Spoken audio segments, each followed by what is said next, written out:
My wife had an affair with my cousin and a child. My family hid it from me for years. Can you imagine waking up one day to find out your entire family has been hiding a colossal, heartbreaking secret from you for 2 decades? A secret that involved betrayal, a child you never knew you had, and a level of deception that shakes your very foundation. This isn't just a story, it's my life, and it's a journey through abandonment, rebuilding, and the shocking truth that finally surfaced. I'm 44 now, and I've been happily married for 10 years to my 41-year-old wife, with whom I share an amazing 8-year-old son. Our life together is content, fulfilling. But there's a past, a dark chapter one thought I'd closed, that began when I was much younger. My first marriage at 22 ended in a painful divorce 3 years later. My ex-wife, Amy, and I were childhood sweethearts, practically inseparable since middle school. We tied the knot right after college, ready to build our lives. For a while it was good, but then something shifted. I felt her pull away, a strange disinterest despite my desperate attempts to keep the spark alive. Weeks before our 3rd anniversary, she presented me with divorce papers, declaring she was done. I was blindsided, furious. I tried everything to win her back, to understand, to fix what I thought was fixable. All she would tell me was that she simply wasn't in love anymore. That was it. No other explanation for tearing apart nearly 2 decades of shared history. With no other choice, and unwilling to prolong her unhappiness, I agreed. Our divorce was quick, simple, with few shared assets. I never saw her again. She moved towns, cut all communication, vanished. But Amy wasn't the only one who disappeared. Around the time of the divorce, my own family, my parents and sister, started distancing themselves. It was bizarre. I was going through one of the hardest times of my life, a period when I truly needed them, and they simply evaporated. I tried desperately to reach out, but I found myself blocked everywhere. Calls ignored, doors unopened when I showed up. It felt like a double betrayal, leaving me utterly adrift and drowning in a sea of confusion and pain. For years, I was numb. I quit my job, spent months just existing, lost in the void. Luckily, I had incredible friends who refused to let me stay down. They became my anchor, my surrogate family. With their encouragement, I decided to chase a lifelong dream I'd put on hold for Amy, opening my own eatery. I poured every ounce of my broken spirit into it, even using a name my parents had once suggested, a small, ironic nod to the family I'd lost. My friends helped me secure investors, draft a business plan, and 4 years after my divorce, my restaurant opened its doors. It took me that long to truly get back on my feet, to feel like myself again. 2 years later, I met my current wife. We clicked instantly. She loved my restaurant, and I loved her. After 3 years of dating, I took a leap of faith and asked her to marry me. 10 years on, here we are, stronger than ever. My business, too, exploded. That single restaurant blossomed into a thriving hospitality firm, a chain of popular hotels and eateries. We're even planning to expand beyond state lines. It's been a brutal, uphill climb, every success earned through sheer grit and relentless effort. I recently agreed to a high-profile interview, seeing it as a sign that I had finally, truly made it. By the way, if you're still with me, make sure to hit subscribe. More unbelievable stories are coming. Little did I know, that interview would be the catalyst for the biggest storm of my life. I never imagined my family, who'd been absent for 2 decades, would even watch it. And if they did, I certainly didn't expect them to show up at my corporate office. But 3 days ago, that's exactly what happened. My receptionist, looking flustered, told me my family was waiting. I thought she meant my wife and son, which was odd since my son was at school and my wife at work. Then she clarified, my parents and sister. My blood ran cold. I told her to tell them to leave, but they wouldn't. They were causing a scene, insisting on seeing me. To avoid security having to drag them out, I went to the lobby. And there they were, pretending as if nothing had changed in 20 years. They immediately started gushing, praising my success, talking about how my story was so inspirational and how they should have been included in it. It was sickening. They brought up the family photos shown in the interview, the ones of my wife and son, expressing an eager desire to meet them. Then, the audacity, they started chastising me for not reaching out to them after the divorce. That's when it hit me. This was my chance. My chance to finally understand what had happened all those years ago. I sat down, determined to get some closure. And then the truth, a poisonous torrent, began to flow. Amy, my childhood sweetheart, had indeed been cheating on me. Not just with anyone, but with my own cousin, Carl, the son of my dad's older brother. My parents, my own flesh and blood, had actively helped her hide it. They had their reasons, they claimed, reasons they believed justified this monstrous deception. It all clicked into place. The reason for their support of Amy, the reason I hadn't been invited to a single family gathering in 2 decades, the reason I was abandoned without fault of my own. I never liked Carl. He was a rude, entitled brat, always getting a pass because his mother died when he was an infant. No one ever disciplined him. My uncle, Carl's father, was also my dad's supervisor and the founder of the family business. So, when Carl decided he wanted Amy, and she agreed, my family felt compelled to support them. They couldn't risk upsetting my uncle, but apparently, ruining my life and severing ties with me was an easy choice. My uncle, they revealed, had made it clear no one was to communicate with me. Then came the final, gut-wrenching blow. Amy was pregnant when she filed for divorce. Pregnant with Carl's child. My child, they told me. A daughter. I had no idea. She hadn't been showing. She'd moved out long before the divorce was finalized. So, even before my daughter was born, I was a father completely oblivious. My daughter, now almost 20, believes Carl is her biological father and has never met me. I listened, feeling like I was in a nightmare, pinching myself to confirm this was my horrifying reality.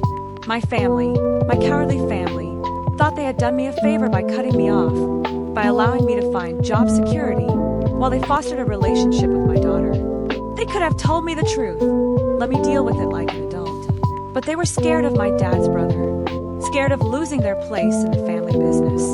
I still can't fathom why they kept my daughter a secret for 20 years, only resurfacing once my success became undeniable. Now, suddenly, they felt pity and wanted to make amends.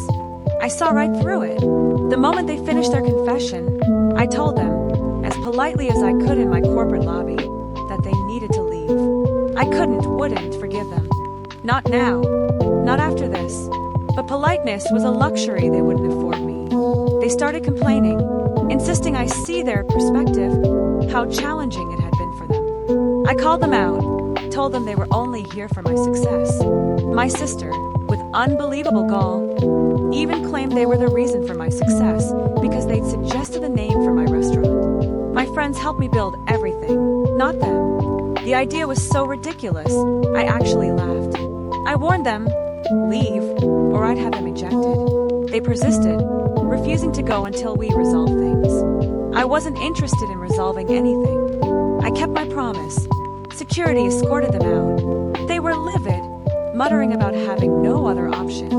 But I knew the truth. They had options. They just made the worst possible choice, and now they would live with the consequences.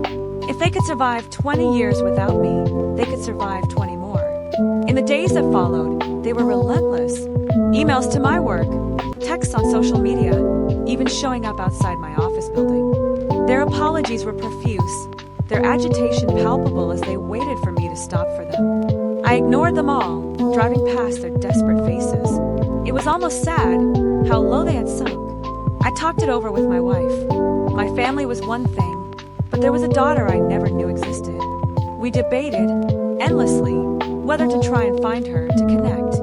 My wife, bless her heart, even suggested I invite my family over, try to talk things out, for my own emotional health. She thought it might clear the toxic air, but I just couldn't, not after everything. I didn't have the mental capacity for their drama. I just wanted them to disappear. After 20 years of silence, how do you even begin to untangle such a mess? Was I wrong for not giving them another chance?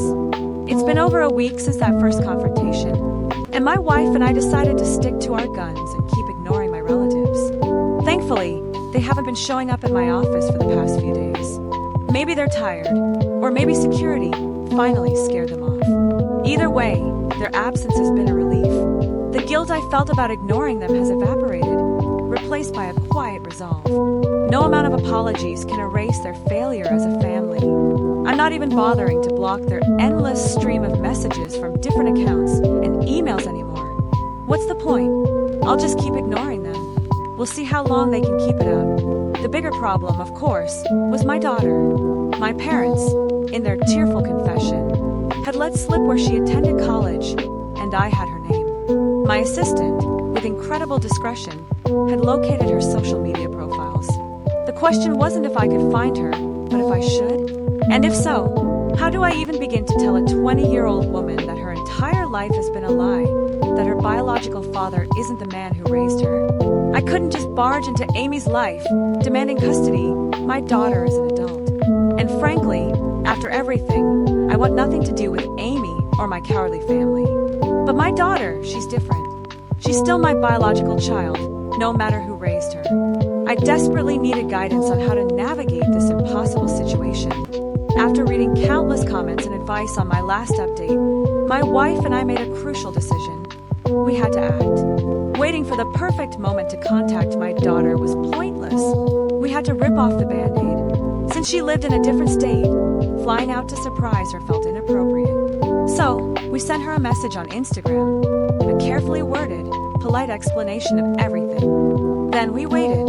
I knew this would be incredibly difficult for her to accept, just as it had been for me. My wife, a true angel, has been unbelievably understanding, navigating her own complex emotions as I tried to reconnect with a daughter from a previous life. All I could do was hope she would respond. My parents, surprisingly, kept their distance after their last email. They sent a lengthy message, filled with what sounded like genuine regret, pleading for one chance, promising to wait for me to reach out. Part of me was relieved.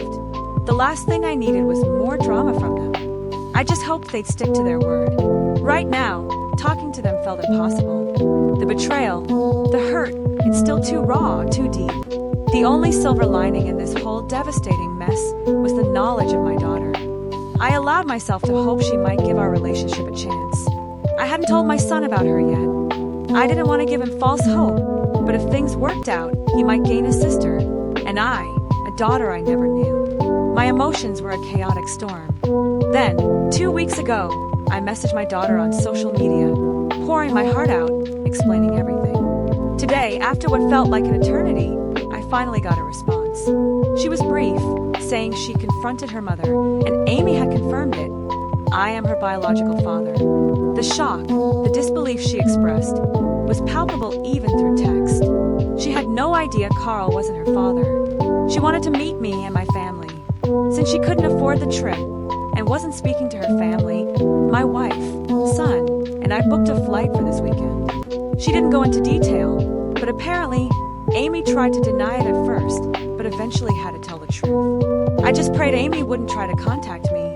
Of course, the moment my family learned I had connected with my daughter, they broke their word. They started trying to reach me again.